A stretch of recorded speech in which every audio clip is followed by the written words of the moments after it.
This is a free download from the BBC. For more information, go to bbc.co.uk/podcasts.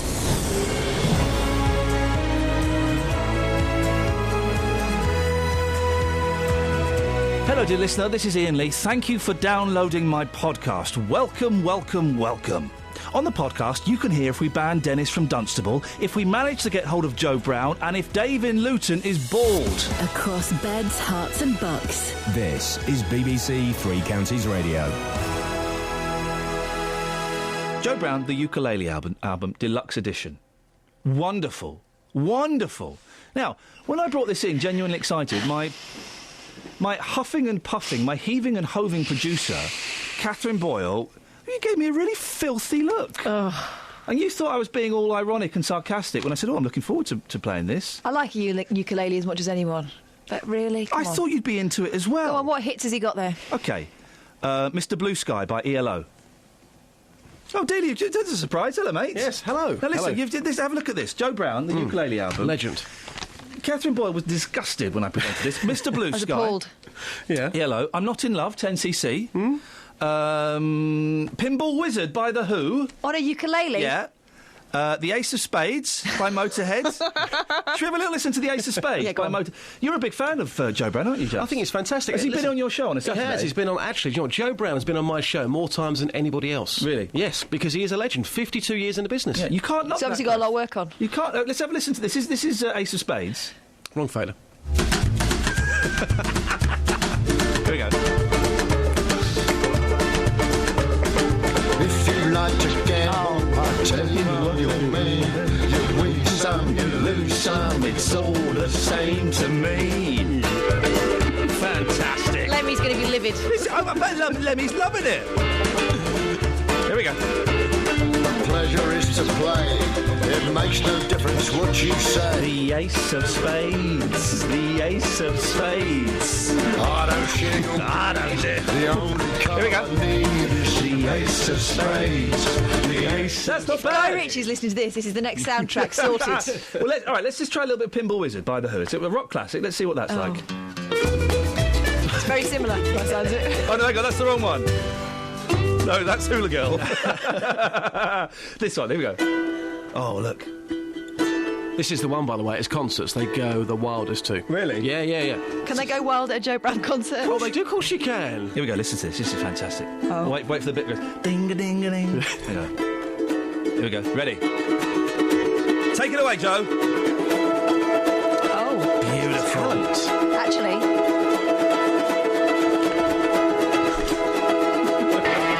Oh, I think I might be on the turn. Here we go. This is beautiful. Take it, Joe.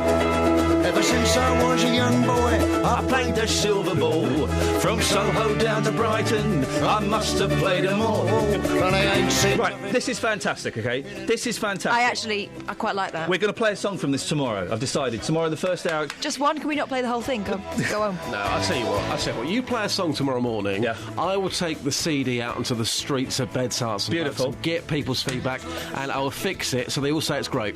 Lovely. Can we... Yeah, we're allowed to do that. We've done it before. Can we get Joe Brown on the show tomorrow? I'm sure Justin can. Your mates, aren't you? Funny, yeah. I got a call last week about Joe Brown. So, yeah, we can get him on the show. Get him on the show, Yeah, and then yeah. you can have him for your Saturday show as Listen, well. he's a legend. You can't knock the You man. can't knock him. Wherever he goes, he sells out. He does about 100 shows a year. Yep. Amazing. Justin Dealey, thank you very much. I'll take that, and you can. We'll give that to you later on. Thank Can you burn me a copy of that? You see, listen to this. The pinball wizard's got such a... I'm not going to spoil you now, dear listener. We will play some of that tomorrow, and we'll see if we can get Joe Brown on the show. I know what you're thinking. Is Dave in Luton bald? Well, I found out by using a very special technique. Good morning, Ian. Dave, are you a baldy? Well, look, I'm losing hair on the crown and at the front. So, but yes. I've still got plenty of hair. Well, how much have you lost? Well, I haven't lost a lot. But you've lost enough. You can see it at the front and you can see it at the back. If I were driving down a road on a sunny day and you were on the pavement and the sun hit your head, would your hair be able to absorb the sun, or would your bald spot blind me? It'll blind you. So you're bald. No. You're bald. Well, no, I've still got hair. Well, no. Baldness is where you lose all your hair. No, it isn't. No, Dave, no, it isn't. Of course it isn't. Baldness is where you lose bits of your hair at the very least. Well, I'm not bald. Go on then. Okay, but what's the matter with baldness? So you are bald. Well, the fact, David, that you've taken so long to put your hands up and say, "My name's David Luton. I'm a baldy." You're ashamed of yourself. No, I'm not ashamed of myself. You're ashamed of your heritage, your bald heritage. No, I'm not. I'm not ashamed of my age. That is, heritage. I'm not ashamed of it. Okay, so Dave, what I want you to do is I want you to raise your right hand. I want you to say, "My name is David Luton, and I'm a baldy bonce." No, I'm not. Because I've got hair. People say you're losing your hair. Well, you're not bald then, are you? No, you don't have to have no hair to be bald. You can have lost your bits of your hair to be bald. So you're ashamed to admit what you are, Dave. No, I'm not ashamed to admit I'm bald. It's my age. No, I'm not one of these that's gone out and shaved all my hair off to look hard. I very much doubt you could look hard under any circumstances. Oh, really? Yeah. Oh, really? Really? We'll have to meet one day, you know.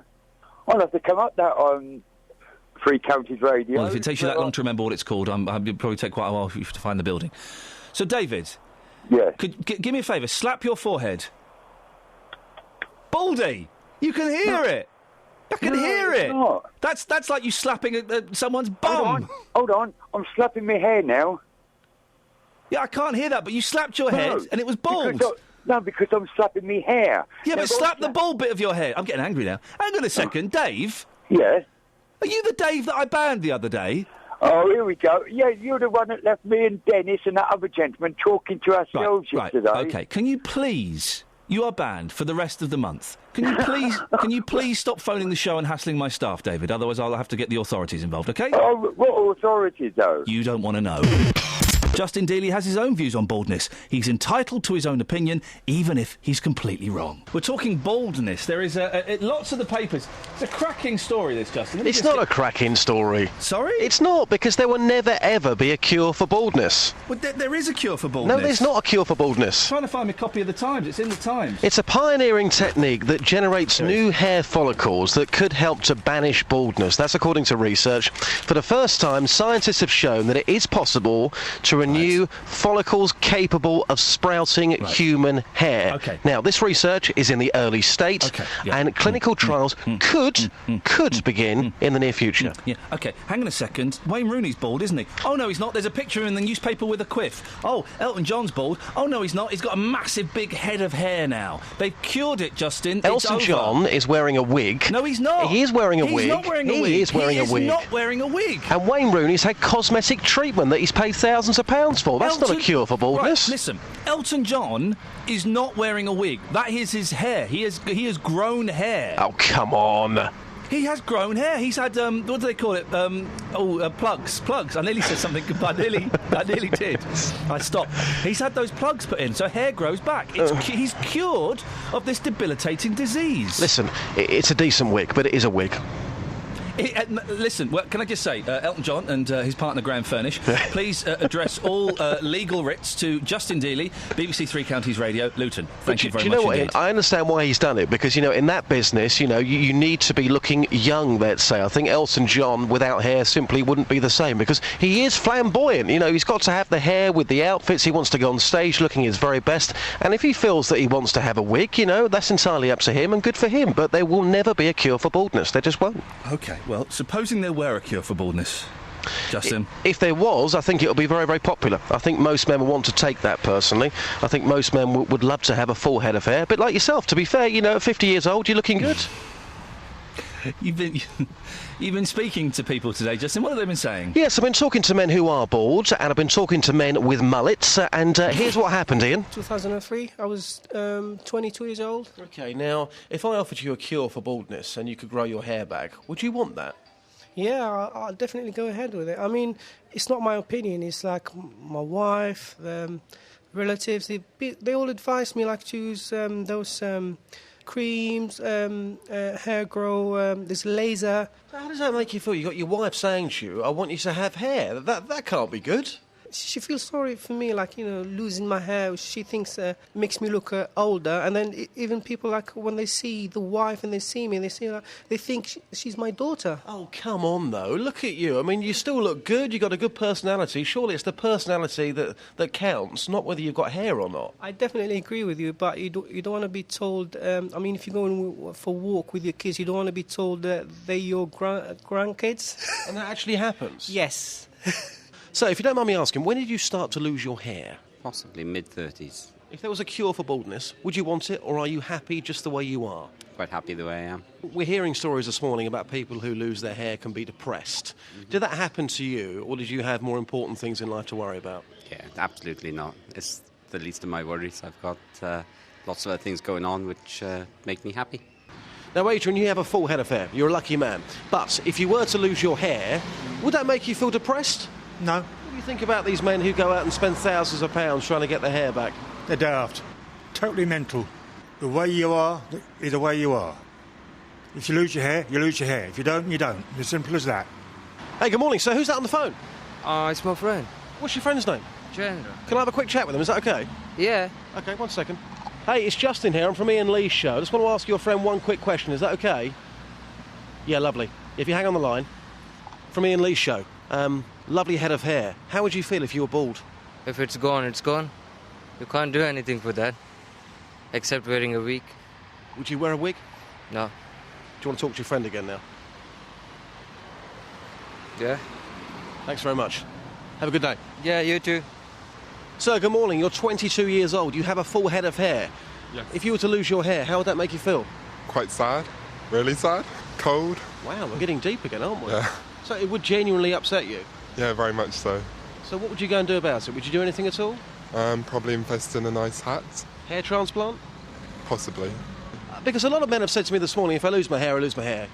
All it is hair. But to you, it means a lot to you, clearly. Yeah, they might look nicer bald, though. I don't think I'd have a very nice shaped head.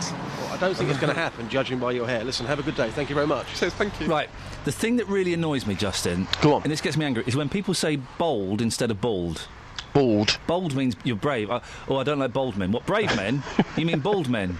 We all like a brave man, don't we? We all have a brave man. Yeah. Where would we be without brave men? You're a very brave man, aren't you? Going up to people, snatching telephones off them and stuff? Well, the thing is, it was a difficult assignment this morning. You sent me out, it's pouring down with rain, and you want me to go up to bald men and say, are you happy, yes or no? Tough one.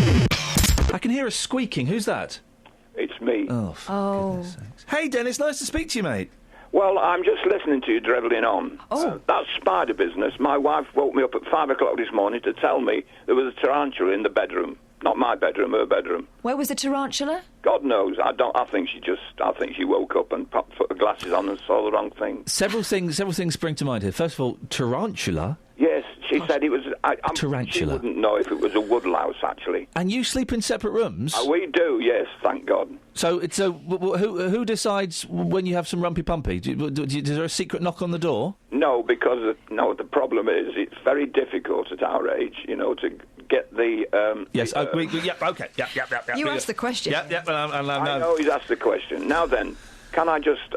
The little thing, yes, you're on about the... We're moving on from your little thing, yes. The schools. Yes. I lived right opposite one of Millvale Academy. Yeah. I was at one time a governor over there. Oh, dear. There's always been hanky-panky going on over there. When you say hanky-panky, you mean financial hanky-panky? Yes. Yes, okay. Educational hanky-panky. Okay, right. Okay. So, if you want to park your vehicle in here and watch what goes on, you're quite welcome. No, we won't take you up on the offer, but thank you very much. I had 2 emails about you yesterday, and I'm trying to find exactly where I put them. One of them said, "Oh, that Dennis from Dunstable. Can we have him on more?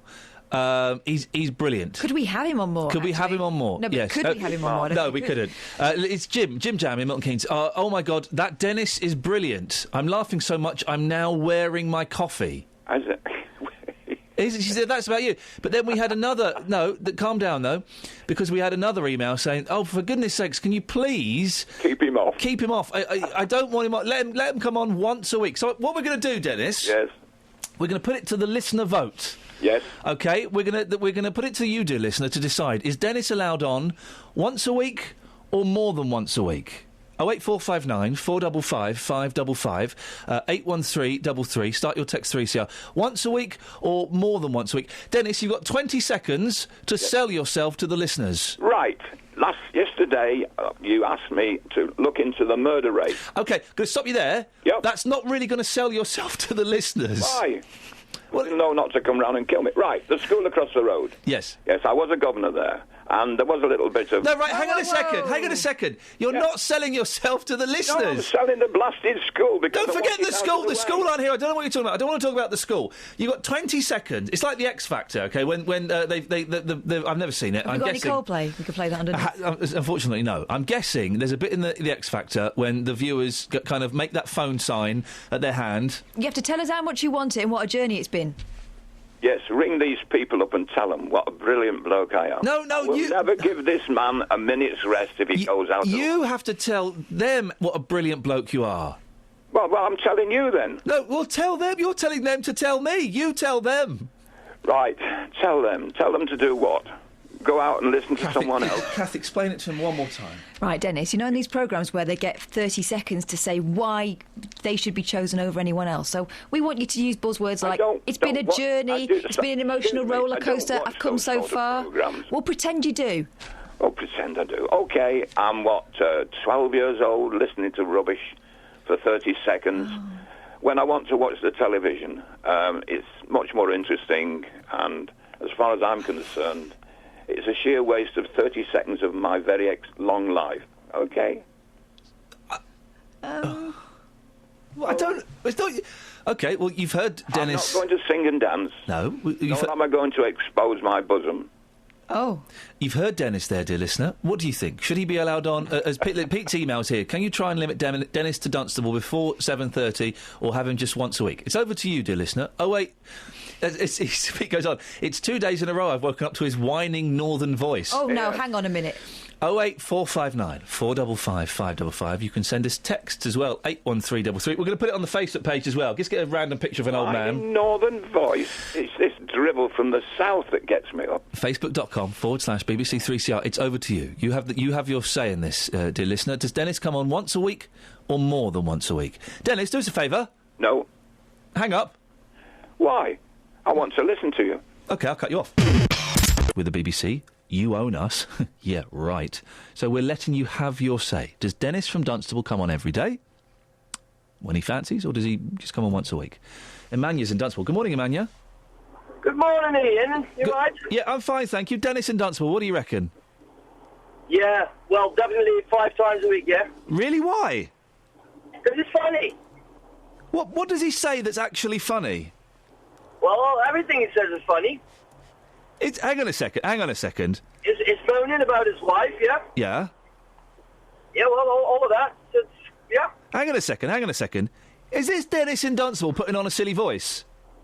No, it's Menya from Holland. I spoke to you earlier when you had your other radio show. Oh, you did speak to me. Gadang, gadang, my friend. Yes, gadang, gadang. Gadang, gadang, my friend, indeed. Exactly. OK, so now I know you are. So you want Dennis to stay on the radio more than once a week? Definitely. Justin, you're outside. You've been asking people this morning about Dennis from Dunstable, haven't you? Yeah, should we keep him or let him go? Here's Andy. Andy's appeared on Treasure Quest 3 times. Wowzers. So Dennis is a grumpy old man and he's got a squeaky old door. Should we keep him, yes or no? Yes. Thank you very much indeed. Also going to talk here to Lee Backers. Now, Lee, you listen to Iain's show every single day for the full 3 hours. Most people can't bear him for more than 3 minutes, but you're 3 hours with Iain, Lee. 3 hours. You know all about Dennis from Dunstable. Should we keep him? What do you think? Definitely keep him. Yeah. Why? Because he's good fun. He's a laugh. Why should you ban him? Would you be angry if Iain said today, do you know what, I'm going to let him go? I would be angry, yeah. But I'd still listen to him. Oh, he'd still listen to you. So definitely keep Dennis, and the feedback you've heard from other people who are Three Counties fans, they love this man. They do love him, yeah, keep him. Definitely keep him. There you go, Iain. You've been told from 2 people this morning that I've spoken to. They both absolutely love Dennis, and they want more of him on your programme. Well, if I'm honest, I thought this would be... I thought this would go the other way. It would... no, I did. I was hoping it would, but the public have decided, and they have decided that they want to keep Dennis. However, I get the final say in this. You do get the final say. Yeah, Well, despite what Barry think you get the final say. Despite what Barry on the email thinks, I get the final say. Come on, you know producers have got more power than you. You're just a voice piece. I am banning Dennis for life. You're not. I am. Please don't tell me you are. No, he's banned for life. But why? Oh, no, hang on. Sorry, no, not banned for life. The other one. No, he can come on whenever he wants. Sorry, I got that wrong. Sorry, yes. He can come on whenever he wants. The public have spoken. Dealey and Dennis is coming on. So, did we manage to get hold of Joe Brown? I'll tell you after an award-winning phone-in idea from Catherine Boyle. Steve is a milkman. In the course of his work, a spider landed on his head. What's landed on your head? 08459 455 555. Catherine, looking a little bit embarrassing for you, isn't it? No one's called in with the what's fallen on your head. Sorry, what was that? I'm a bit busy taking all these phone calls. Can you go to Fader 1, please? OK, let's see who's on Fader. Good morning, Fader 1. Who's this? Jane Aylesbury. Good morning, Jane Aylesbury. What can I do for you? Bird poop has landed on my head. You're not calling in for Catherine's what's fallen on your head nonsense, are you? Yeah. Oh, my God, I didn't think we'd get anybody. OK, all right, fair play. We've got one call. Well done. When did bird poop fall on your head? I was coming out of a hospital and it just landed and it was, like, disgusting. Fader 2. Huh? Who's on Fader 2? Who's this? Hello. Hello, who are you? It's Jez. Hello, Jez. What can I do? Are you being attacked by loads of birds? What's going on? Well, I'm talking about things that fall on the head. Yeah, go on. Every time I go into my indoor aviary, the birds flick millet on my head and they poo on my head as well. OK. How many birds have you got? It sounds like hundreds. I've got 50 at the moment. Flippin' heck. Why? Yeah. Well, I breed them. Oh, OK. Fair play. I am building an outside aviary for them at the moment, but it's all in process at the moment. Are they in your house? They're in my lounge. Oh, no, Jez. You're like one of those women that have got 3 or more cats. How can you live like that? Well, get used to it. How can you watch Cash in the Attic or EastEnders without... I don't watch a lot of telly. My wife does. And if we switch all the lights down, they go to sleep, so it's not too bad. But I don't watch a lot of telly anyway, because most of it's rubbish anyway, to be honest. Listen, I'll give you that there. Just be quiet for a second, Jess. Let's just have a little listen. That would drive me nuts. Do they all have names? Yes, they all have names, believe it or not. Do you know all of their names? Pretty much, yes. Give us your 5 favourite ones. My 5 favourite... Well, I've got a new one, a baby one that I'm keeping, one of the latest babies. His name's Bertie. Right. I've got Rocky. He's one of the first ones I had. I've got Crunchy. He was the very first one that I had. Yeah. I've also got Peach. She's one of the first ones that I ever had. And I've also got... Lucky, he's the first one that I hand-reared myself. Right, there's a fire in your house, Jez. The house is burning down. You can only save one of those birds. Which one are you going to save? Oh, God, I couldn't answer that one. I'm trying to get them all You've got to answer it. You can only save one, Jez. I'm sorry to paint this horrible picture, but quickly, the flames are lapping. I'd probably get Lucky out, because he was the first one my first ever one that I hand-reared. And you'd let the other 49 just perish? Well, I wouldn't. I'd try and save them. Of course I would. Jez, you're a good sport. Thank you very much for coming on. What a racket! There you go, Catherine. Well done. So your topic... Fader 1. Sorry? Fader 1. Who's this? Hello? Hello? Hello, who are you? Oh, I'm Sarah. Hello, Sarah. You've not called in about this what's fallen on your head nonsense, have you? I have, yes. Really? Yes. Please tell me it's not bird poop. No, far better than that. Oh. Le Creuset saucepan. Oh, what, sorry? Le Creuset saucepan. Oh, that's... Now, for those who don't... Obviously, I know what a Le Creuset saucepan is, but there might be some people listening who don't. What is it? They're incredibly heavy cast iron makes of saucepans and griddles and all the rest of it. How did that fall on your head? I was working as a nanny for a very posh family, and they'd gone away for a week, and a kitchen had been fitted whilst I'd been in charge of the house, and I was putting everything back where it needed to be. Yeah. And I'm very, very short, and I was attempting to get a Le Creuset saucepan up onto one of those hanging hook things. Yeah. And missed, and it fell on my head. Was it one of the... Because, listen, head knocks can be... well, they're very painful, but sometimes it's delayed pain, isn't it? It hits you and you think, oh, I got away with that. Oh, no, I didn't. What was the pain like? I have no idea, because the minute it made contact with my head, it knocked me out. Oh, you were knocked out? Yes. And how... were you on your own? I was on my own, yes. Any idea how long you were out for? I have no idea at all. All I remember is sort of staggering to the house next door that had equally posh people in it, sort of muttering incoherently and taking my hand away from my head and blood sort of dropping through it. Sarah, well, listen, I hope everything's all right now with your head. Yeah, it was some 20 years ago, so I think I've probably recovered. OK, well, Sarah, thank you very much for that. So, Catherine put out a rather shoddy topic. We got 3 calls. Faded 2. Sorry? Faded 2. Oh, you're having a laugh. Who's this? Hi, it's Ruth from High Wycombe. Hello, Ruth from High Wycombe. You don't know Jez, do you, from High Wycombe? Yeah, he's my husband. Oh, is he? Yes. Ruth, now listen, Jez can't hear us. He's in that room with all those flipping birds. I know. How annoying is it? Very. Why do you allow 50 birds in your house? Well, I enjoy it, but it annoys me when EastEnders comes on and they don't shut up. Oh, no, hang on. Jez says that you lot don't watch much TV because there's not much on. No. I watch EastEnders. I like EastEnders. But you can guarantee as soon as the theme tune comes on, they get 10 times louder. Well, they get excited, of course. They want to see what's happening to Dirty Den and Angie. Yeah. Well. But so you got these... Does your living room not stink? No, he's actually very good. He cleans them out every day near enough, and the floor's kept clean because he hoovers. But as he said, we're moving them out the back, so I'm going to get my lounge back. Yeah, no, Ruth, listen, I'm a bloke. He'll find something else. No. He will find something else to put in there. So does he... Sorry, he lets them fly around? Oh, yeah, they come out the aviary and they fly around. No! Not all together, not all 50 of them. Oh, OK. You know, maybe sort of 49 of them. Oh, really? Well, no, we do it in sort of stages, so probably a maximum of about 10 at a time. Now, Ruth, Jez, very coldly, I thought. I was surprised by his cold-heartedness. He said if there was a fire in your house, he would save Lucky. Yeah. Thought it was a little bit cruel on the other ones there, Jez. Which one would you save, Ruth, or would you be starting the fire? No, probably Lucky as well. Yeah, Lucky's... What's so special about this Lucky?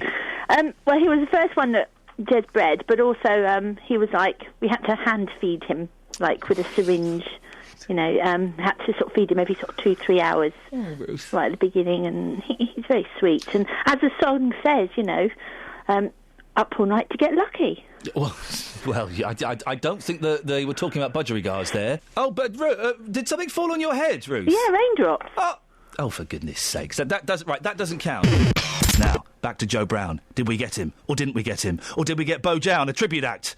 I'll tell you after I ban Dave from Luton. Dave? Good morning, Ian. Are you the Dave that I banned? Yeah. Thank you very much indeed. Oh, and I ban him again. Dave's at Luton. Morning, Dave. Good morning, Ian. Dave? Yes? You're banned. Oh, right. There we go. It's Joe Brown. Good morning, Joe. Hello, mate. How are you doing? Thank you so much for coming on. It's all right. Listen, the album is cracking. I got it yesterday. I've played it in the car a couple of times. It's the ukulele album, the deluxe version. Why a ukulele album? Why not? Oh, I agree with you. I'm a big fan of the uke. You know, the old uke's suddenly taken a turn, and I thought, well, you know, I've been playing a uke since I was a kid. We all had ukuleles when I was a kid. So, you know, I mean, it's become very popular, and I thought it was time that somebody did a good album. Actually, I didn't think that. I thought it was time I did a good one before somebody else did.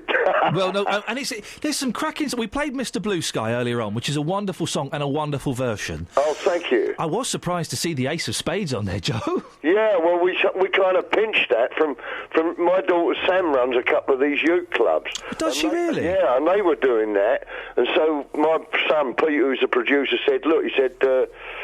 you know, we'd like to do it, Sam. Well, it's not my song. You can do what you like with it. So we did, you know, and, yeah, it's a great fun. I tell you what, it goes really big on stage as well. Oh, I bet it does. You know, that and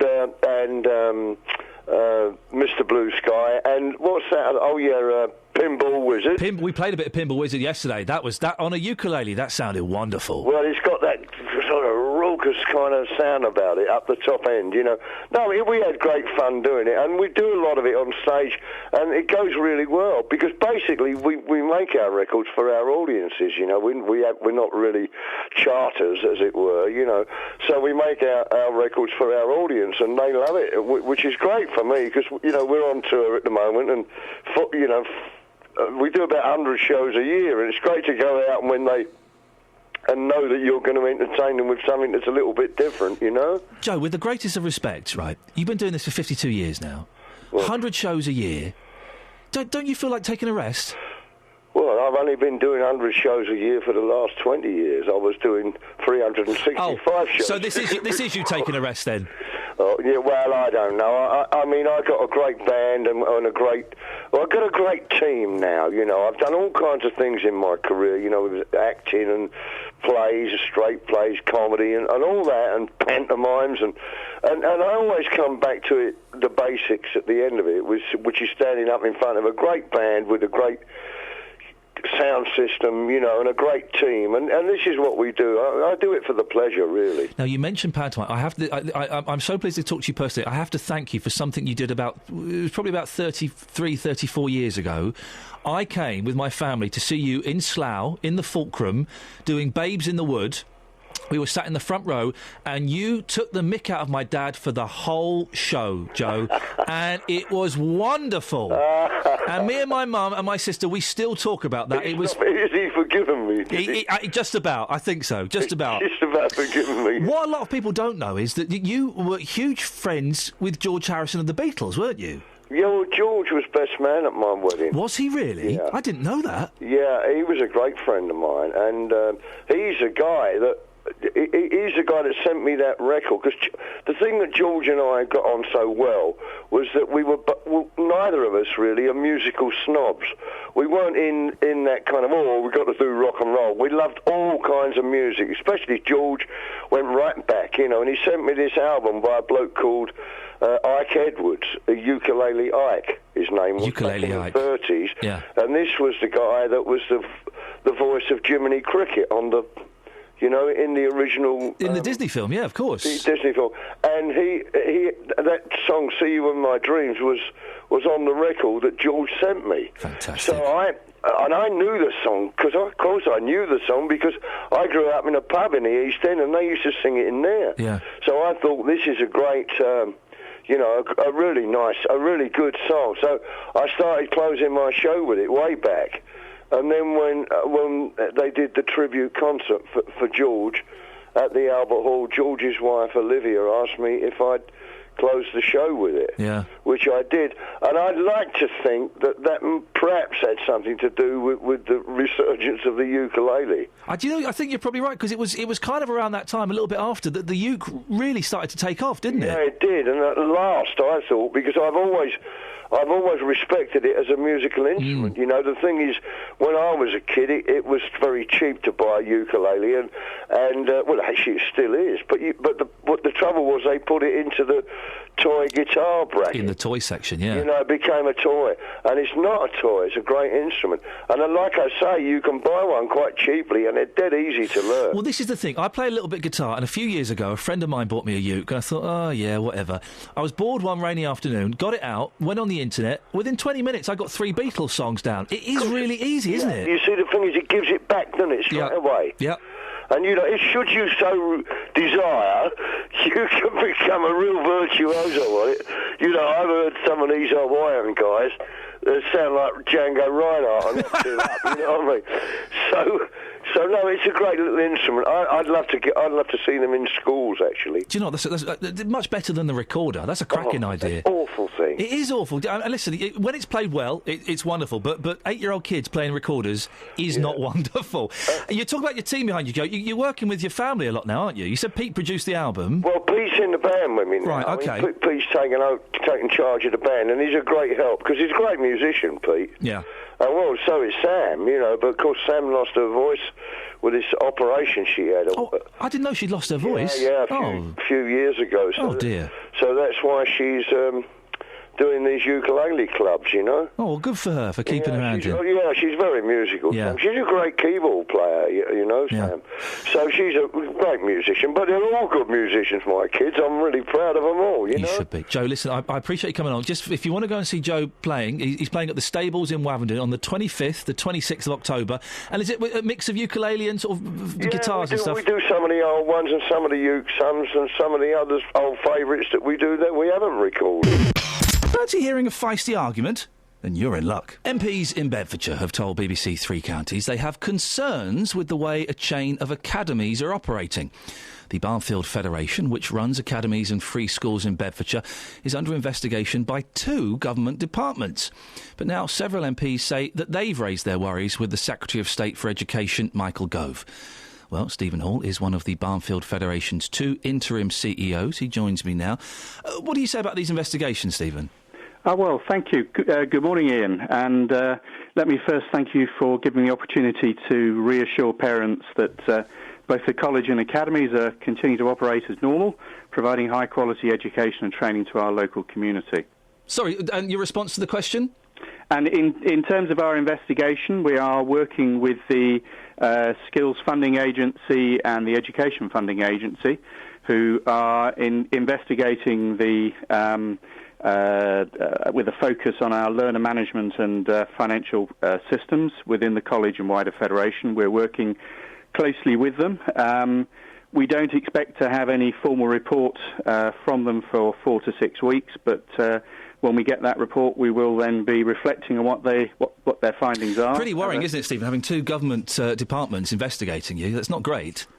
Well, as an organisation that operates in the public sector, we regularly work through a process of ensuring we offer high quality and value for money services. So it's as a public sector body, we are quite used to having audits and inspections. But what are these investigations specifically looking at? As I said earlier on, the investigation is looking at the general focus on learner management and financial I don't know what that means. I don't know what learner management means. Learner management is the way in which we track our learners within the college, and the way in which we manage and process our systems. So there is potentially a problem with the way you track your learners and process your systems. Well, from the point of view of the Skills Funding Agency and Education Funding Agency, they have a duty to ensure that we are compliant and are operating at the right level. And are you confident? Working with them. Are you confident that you are compliant and that you will pass these investigations with flying colours? Well, as an organisation, we are a reasonably large provider in the local area, and inevitably there are things that we as an organisation will have to learn. So you're not confident you'll pass? Well, no. I recently joined the organisation as CEO. I've been with the organisation for about 4 or 5 years, and I'm confident that we continue and have provided high quality education at value for money. Are there things that we can learn, Ian? The obvious answer is yes, there will be. So you're not confident you'll pass these investigations with flying colours?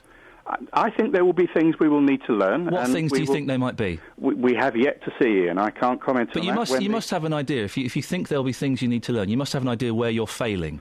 I think we will await the findings that come from the output from this investigation in 4 to 6 weeks' time. In which case we'll then review and reflect on those, and where we need to as an organisation, we'll adapt and change the organisation to move forward. We understand that at least one of the investigations is related to operational finances of the college and the Federation. Is that the case? I think I just explained that point. You didn't mention the phrase operational finances. Well, we have operational financial procedures that the college and the academies operate, and as part of that investigation, the SFA and EFA are looking at all of those areas. What are operational finances? In simple terms. In simple terms, how we spend our funding in terms to provide high quality education. So if they're investigating that, the operational finances, how you spend your funding, are they concerned that your funding is being spent inappropriately? I think at the end of the day we will be able to see in more detail following the publication of any report as to what the exact specification of what their investigation is. I think at this stage we know that it's a fairly broad base review. Okay, well, I'll ask you the question: is your spending being spent appropriately? We believe it is. Yes. All of it. We believe it is. Yes. Do the allegations made about the college and the Federation relate to the current operation? The allegations that are made against the college are based over a period of time and cover the last couple of years of operation. And so it's safe to assume that you personally are probably being investigated by the Department of Education because you've been there for 5 years, haven't you? I think the organisation as a whole is being looked at, and I understand that, and that's appropriate. We are part of the public sector. We have a duty to provide high quality and quality education within the sort of tolerances of value for money, and that's quite appropriate. I think that's the right thing to do. 2 government departments, several MPs, questions raised in the House of Commons. Doesn't look great, does it? And there will be people who are concerned and are curious as to what is actually going on at Barnfield. Well, as I keep saying, we are an organisation providing high-quality education. I know, Stephen, put the script down and talk to me like a human being. So stop reading the script. Let's talk properly. There are parents... Well, you've learnt it very well then, because there are parents who are genuinely concerned about what's going on, genuinely concerned that their local MPs are raising questions, genuinely concerned that 2 government departments are investigating you. There is a problem, isn't there? We, as an organisation, have and continue to provide high-quality education. That's what we are about. Stephen. Now, as part of that process, Ian, we have to ensure that we offer, that we provide that service within an appropriate framework. Stephen, why can't you talk to me like a human being? Why are you just reciting the script? I'm not reciting a script. I'm telling you the reality, Ian. You're not. You're not. There will be parents listening to this whose children are affected by this, and they will be getting very frustrated with you reciting the same line. Well, as I said to you, we are the investigation is underway by the Skills Funding Agency and the Education Funding Agency. We will take on board their findings when we are made aware of them. At this stage, we don't know what those findings are. All we can assure parents is that our schools and college continue to operate at a high level and at a high quality provision. And not all of the parents agree, do they? Barnfield College, there's a sign outside that says outstanding and different. Outstanding's a very Ofsted word, isn't it? Outstanding is a word that Ofsted do use, that is correct, but we think that our provision at the college is someone's crossed out the word and written satisfactory, haven't they? So people aren't happy, parents aren't happy. Sorry, I missed the question. Could you repeat that? Yes, of course. Someone has crossed out the word outstanding and written satisfactory. Parents aren't happy. There are within the college areas that we need to improve. I think that's fair. I think the college itself has been a long-standing provider of education within Luton, and we have plans, Helen Mayhew and myself, as the new interim CEOs, to ensure that that educational provision is developed and progressed with new areas of learning and new styles of learning to meet the needs of our local community. Does the investigation relate to your time specifically or your predecessor? The investigation, as I said earlier on, is wide-ranging. It isn't... So it covers both aspects. Who was your predecessor? My predecessor was Sir Peter Burkitt. So what was happening then, which may have led to an investigation, but the investigation's happening now? Why was that investigation not allowed to happen under Sir Peter Burkitt? I would first of all dispute that. I don't agree with that. An investigation by the funding agencies can take place at any point, but these things happened when you've been there, and whilst Sir Peter Burkitt's been there. As an organisation, we regularly come under review and scrutiny, and quite rightly so, because we are taking public funds to provide education and training in the area, and that's quite appropriate, and that's something we regularly take part in and work closely with the funding agencies associated with that. You're assistant principal of Barnfield College? I was, correct. So you kind of knew what was going on then? For the last 3 years, I've been working very closely on the academy side of the operation, bringing the new academies into the Barnfield family, and I'm very proud of the work that we've done there with the set-up of Moorlands Free School, which joined us in 2011, and Vale Academy, which joined us last year, with further academies due to join us later this year. Members of teachers' unions have used the word bullying. Bullying took place in those schools. I'm not aware of any such allegations. We had Dave Mingo was on the show today. He used the word bullying. well, I'm certainly not aware of any such allegations. We are and have been classified by Investors in People as a gold a sort of champion at that level, and that's because our staff have regularly fed back to us that what we do is good, that what we and the way that we treat and work with our staff is outstanding. So I don't recognise that. As far as you are aware, you have never heard any reports of members of staff claiming they were bullied or there was an over-enthusiastic management style? I think in any organisation, Ian, of our size and operation, we will always, within the operation, have challenges that we have to face. Bullying. But as a whole, as an organisation, and it's come out within our investment in people model. No, I don't recognise that as a statement that defines our organisation. I'm not saying defines. I'm saying that it has happened. You do not recognise that bullying has taken place. I said earlier on. I'm just clarifying because I just want to get sure. You do not recognise, Stephen, that members of your staff have been bullied. In an organisation of 1,500 people, Ian, it would be totally impossible for me to say that there have never ever been occasions. No, but that's not what I'm asking, Stephen. I'm asking, as far as you're aware, you are telling me you have not heard any reports of members of staff being bullied. As I keep repeating to you, within an organisation of our size, there are inevitably cases where staff feel that they have not been supported so staff have been bullied. in a way that they may have wished. Who's bullying them? Those occasions are investigated, and where they are and where they have ever occurred, they are dealt with appropriately. So I'm not aware, Ian, of any significant aspects of that taking place. Okay, but I keep repeating that. Well, no, you're contradicting yourself slightly because you're saying that you have heard of accounts of bullying. Who was doing the bullying? I'm sorry. There are within an organisation of our size always issues. But these are investigated. These are investigated. So who was doing the bullying? It must have been someone high up. There are occasions within the organisation that these things occur. I'm not aware of any occasion at a higher level where these things have occurred.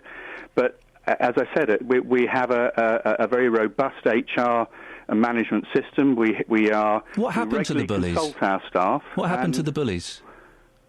I'm afraid I can't answer specific questions on those individual items because I'm not aware of those details. Okay, so you are the interim CEO, and you don't know what happens to bullies in your organisation. Where we have cases of bullying within in this organisation, as within any organisation, we have to investigate those occasions and deal with those matters appropriately. And how would they be dealt with? In terms of our processes, they would normally be if bullying was found to occur, and I don't believe that to be the case in our organisation. Then the individuals would be covered by some formal process. Is it true that grades were massaged? No, I don't think that's the case. You don't sound very confident. Well, I think that as I said earlier on, there are aspects of the investigation that are underway by the Skills Fund. So that's one of the things that's being investigated, grades being massaged? The way in which we manage our learners is an area for concern, and that's something which we are... You didn't make that clear. You didn't make that clear, that grades being massaged was one of the things being investigated. Sorry, maybe I missed that. Well, that's not an specific area that I am able to comment on at this point because the investigation is still underway. But you could have, when I asked what was being investigated, you could have said one of the areas of investigation, quite a significant area, people would think, is the area of grades being massaged. But you didn't mention that. Why? The investigation is broad-ranging, and we are working with the Skills Funding Agency on that. Why didn't you mention that? Are you embarrassed by it?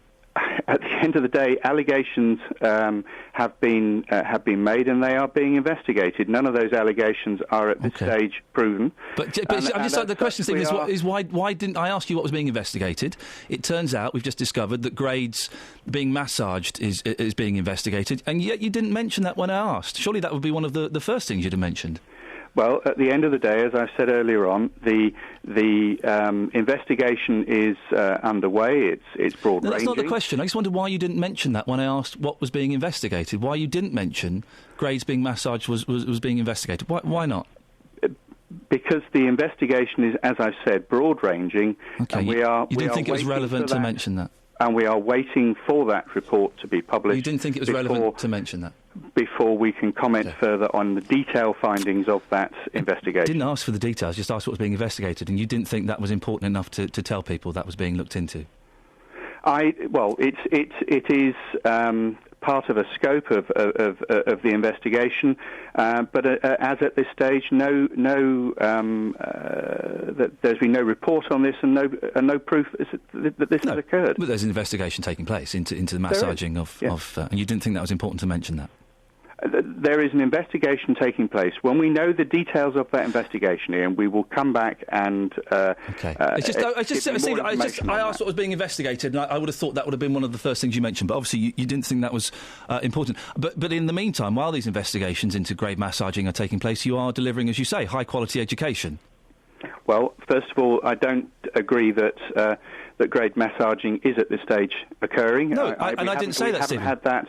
It's being investigated. I'm sorry. We are waiting that it's being investigated. Report to come back. Of course. During that time, we are continuing to provide high-quality education to our children and young people and adults within the schools and academies. So you say, we've got a text here from a listener. I won't read their name out. I'm currently a Barnfield apprentice. I've finished my college course but need to be marked on my practical tasks.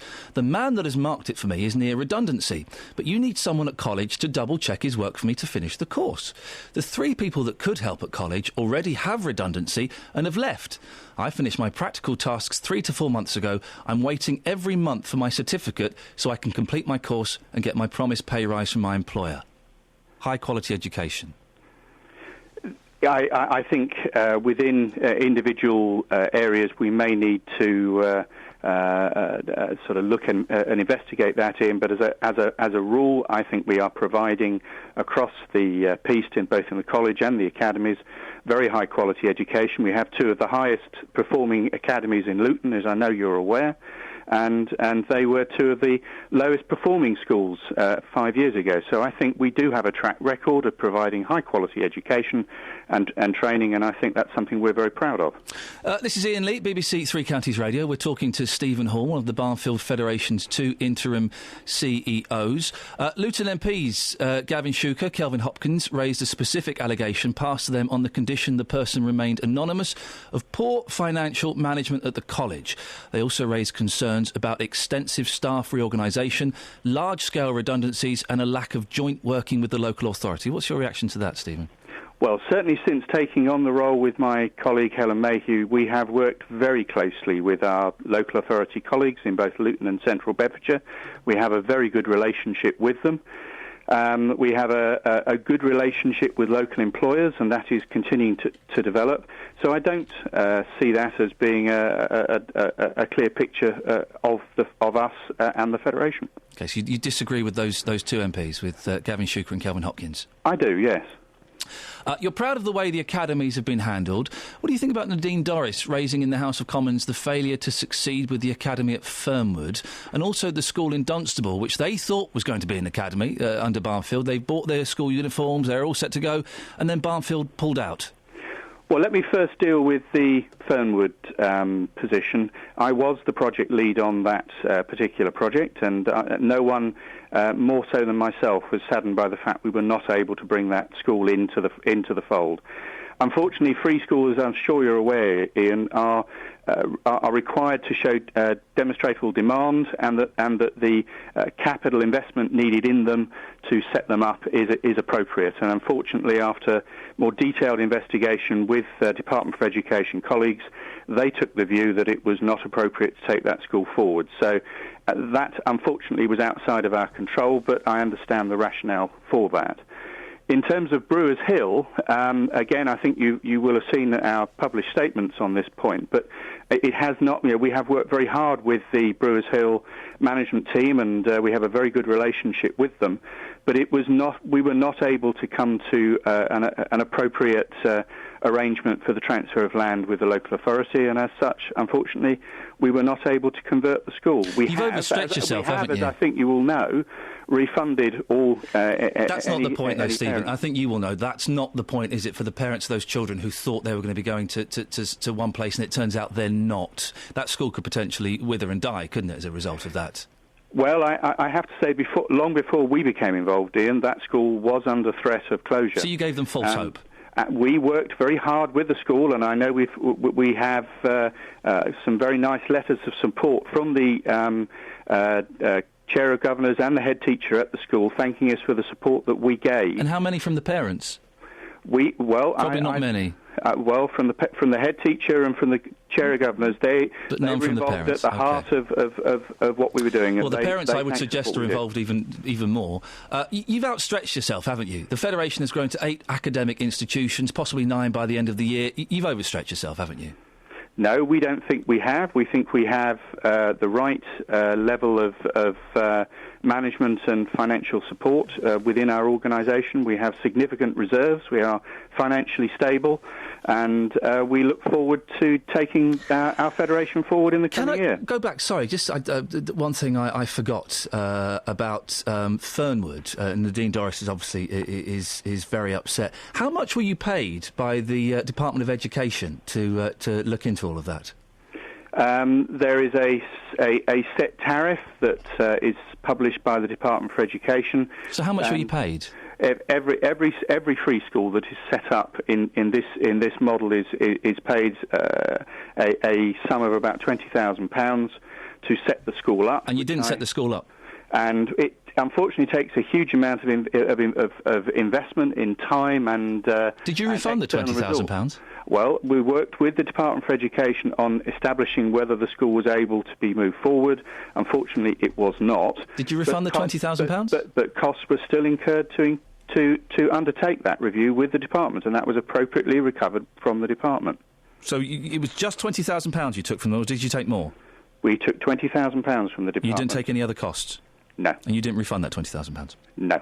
The Federation has been accused by local residents of wanting to sell off playing fields for profit in order to fund your expansion. Is that going to happen again? We do not sell playing fields off for profit. We are a not-for-profit organisation. You wanted to sell the playing fields at Barnfield, didn't you? We are not a not-for-profit organisation. What we have been looking at, and I think quite rightly so, and I think you would challenge me if I didn't, we have been looking at our asset base to see how we need to reshape that asset base to ensure that we've got the facilities that we need for the next 10 to 15 years. So you are looking at selling off playing fields? You are looking at selling off playing fields? We have looked at a range of options Stephen, that we can look at. Stephen, we're running out of time. One. Stop. So you are, and are you intending to sell off any playing fields? We have no immediate plans at this stage, but we are looking at our asset base, as I clearly said earlier on, Ian, to ensure that we have a set of facilities, particularly at the college, that are fit for purpose for the next 10 to 15 years. Any specific playing fields you're looking at selling off, or is it all of them? I keep repeating to you. It is a range of aspects we're looking at. You keep repeating, but you don't keep answering the question. Are you looking at all of the? I think I am. No, you're not. I'll ask the question again. Your listeners would expect us to provide in Luton a high quality range of facilities and equipment. Of course they would. We have to look at our resources. Yeah, and I appreciate that. Both land based and buildings, to ensure we have the right resource to meet that need. But that's not what we are doing. But that's not what I'm asking. I'll ask again. Which playing fields? I know you're looking at other things. Which playing fields are you looking at selling off? Is it specific ones, or is it all of the ones that you own? We are and have been looking at a range of options, including options around the New Bedford Road site, which are in the public domain. Any others? And those are the primary options that we're looking at this stage. Any others? Just the Bedford Road? That's in the public domain, and we have been looking at that in combination with a range of other options that we can to improve our facilities in the college, to ensure that we have a fit-for-purpose building and facility for the next 10 to 15 years. That was just to hammer this home. Maybe I'm being thick this morning. That one's in the public domain. Are there any other playing fields you're looking at selling off that aren't in the public domain? We have no other plans currently on the stocks in terms of changing the base of our wider portfolio. That is correct. So, Stephen, listen. When does the investigation finish? 5 to 6 weeks. We think it's something between 4 and 6 weeks. That's fantastic. Correct. Can we get you on in 6 weeks' time to go through it? I would be more than happy. That's it. That's your lot. Thank you very much for downloading this. Don't forget, a new podcast pops out every Friday afternoon, so you can get them fresh and hot. You can also listen to me live weekday mornings on BBC Three Counties Radio, 6 till 9, or listen again on the iPlayer. If you want to get in touch, iain.lee@bbc.co.uk. And please leave nice comments on iTunes. I'm a little bit desperate. Say goodbye, Kelly. Bye, Kelly. Idiot. Thanks for listening to this free download from BBC Three Counties Radio, your local radio station for beds, hearts and bucks, on FM, AM, digital radio, and online at bbc.co.uk/3counties.